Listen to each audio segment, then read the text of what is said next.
We're here in the South Hall in the Adobe booth, actually off the floor a little bit, where it's a little bit quieter, a little bit easier to chat. And I'm here to talk with Victoria Neese about some of the new stuff at Adobe. Victoria, what is your role at Adobe? So I'm the Senior Product Manager for Motion Graphics and Visual Effects, which is a very long way of saying After Effects. And After Effects got a big important thing in this Creative Cloud, the April 2019 release of the Adobe products, which is the content-aware feel for video. We've had that in Photoshop forever. I don't know, I just circle something with the lasso tool, hit delete, and it magically does its thing. So tell us how that came to be, because I would think that in a video world, it's a whole different sort of circumstances to make it work.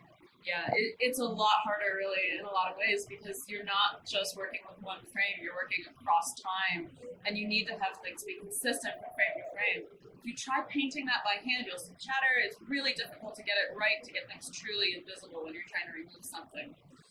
And so this has been in the works for several years.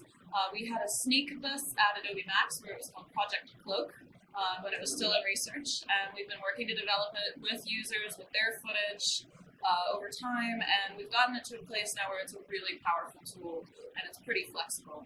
It's not just a one-click magic button. You can actually direct it. You can give it guidance on what you would like to fill in the hole with.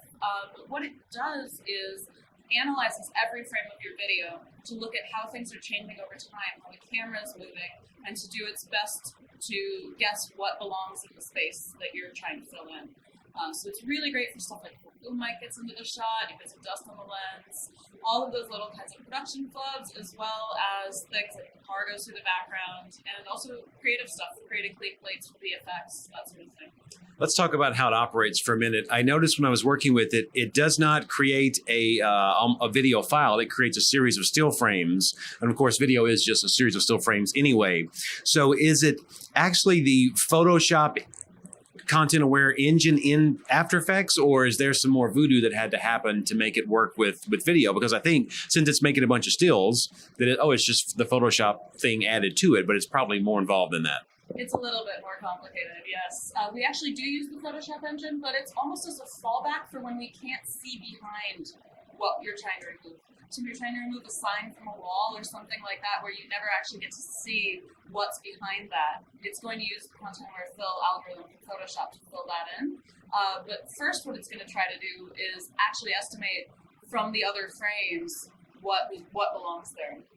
So that's cool. It's a lot of processing going on and around it, as opposed to just doing something simple to the single frame and trying to grab from the same frame. So it makes perfect sense. Now, for someone like myself who's an editor and doesn't do a lot of After Effects work, is it difficult to use or is it easy to use? It's fairly straightforward. The biggest challenge is actually that you need to cut out whatever you're trying to remove. But you can just use a loose mask. You can actually use any of the tools that create a hole in your footage. So keying, masking, rotobrush, any kinds of effects that create transparency, just anything to create some kind of alpha matte. So you can do some fairly simple keyframe masks. You can use Mask Tracker, you can use Mocha.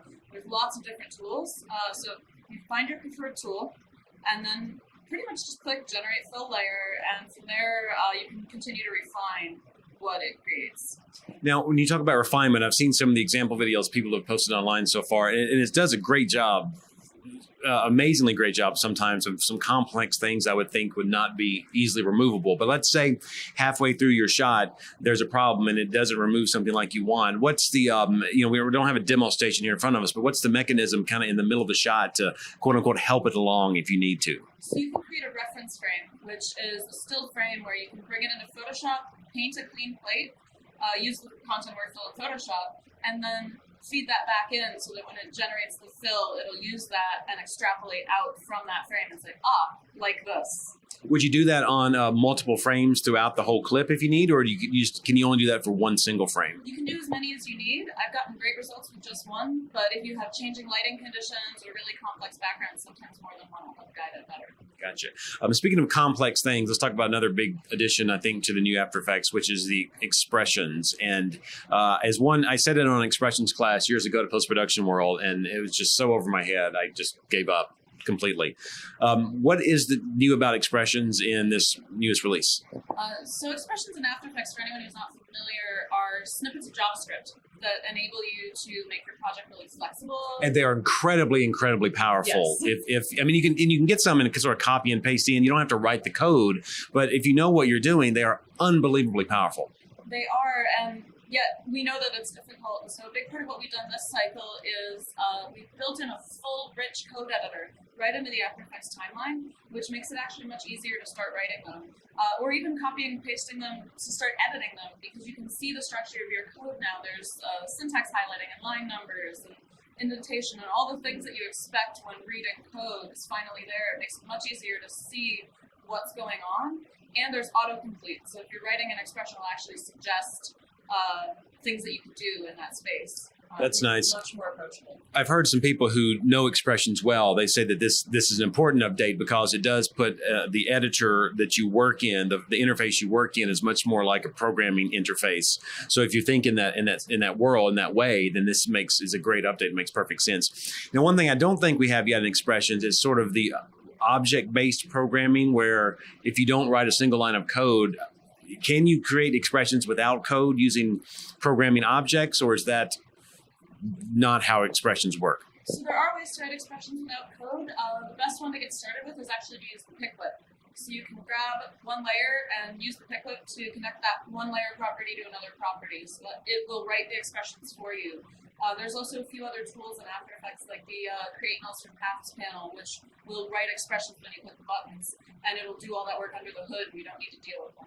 You just get the benefits. I have done a few expressions via pick whipping. So the pick whip is that little twirly looking thing that you can grab and use it.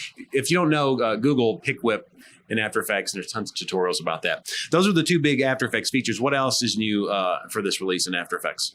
There's a ton of great smaller features. One that's really cool is actually something that we're sharing with Premiere this cycle, which is Premiere has now rulers and guides, which After Effects has had for many years. And as part of that, we've made it so that you can export and import guides and share them between the two applications, which is really nice for collaboration. If you have somebody who has, stay out of this part of the screen, this is where the action is, this is where my graphics are going, so don't put the most important thing in video behind here. It's really easy to share those files back and forth.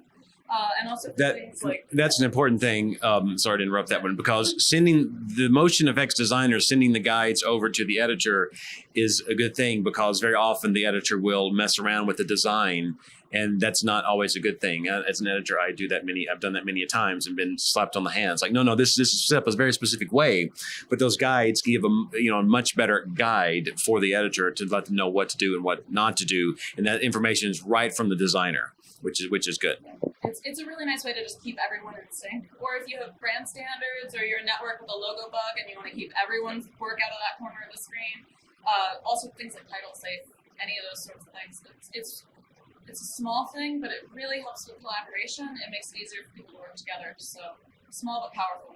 Gotcha. Any other little little thingies there in After Effects that didn't make the press release, or?